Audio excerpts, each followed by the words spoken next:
How many of you have heard Grandpa say the poem Little Orphan Annie when you were in his house? Yeah. Well, you stop and think.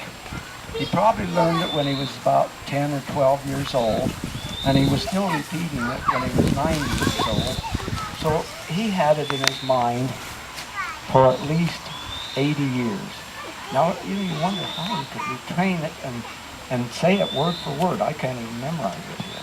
But all you little kids sitting here, let me tell you, this is Little Orphan Annie's come to our house to stay, and wash the cups and saucers up, and brush the crumbs away, and shoo the chickens off the porch, and dust the hearth, and sweep, and make the fire, and bake the bread, and earn her board and keep. And all us other children, when the supper things is done, we sit around the kitchen fire and has the mostest fun listening to the witch tales that Annie tells about. And the goblins will get you if you don't watch out. Once there was a little boy, wouldn't say his prayers.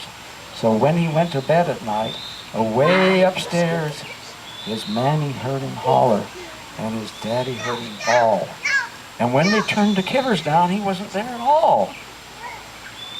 And they seeked him in the ratter room, and the cubbyhole and press, and seeked him in the chimney flue, and everywheres, I guess. But all they ever found was this his pants and roundabout. And the goblins will get you if you don't watch out. And one time, a little girl would always laugh and grin and make fun of everyone and all her blood and kin. And once when there was company and old folks was there, she mocked them and she shocked them, and she said she didn't care. And just as she kicked her heels and turned to run and hide, there was two great big black things a-standing by her side. And they snatched her through the ceiling, for she knowed what she was about. And the goblins will get you if you don't watch out. And Little Orphan Annie says, when the blaze is blue, and the lamp wick sputters, and the wind goes woo, and you hear the crickets quit, and the moon is gray, and the lightning bugs and dew is all squinched away, you better mind your parents and your teachers, fond and dear, and cherish them that loves you, and dry the orphan's tear, and help the poor and needy ones that clusters all about. The goblins will get you if you don't watch out. Okay.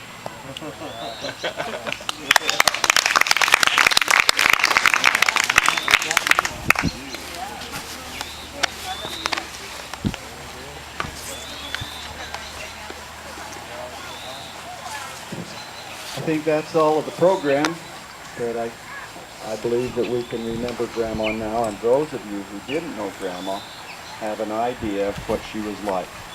She was constantly busy. She was always canny. She always loved her kids and her grandkids. She always looked forward to having somebody in the home. And the first thing she'd do when anybody came in the home, sit them down to the table and feed them a meal. And if there wasn't enough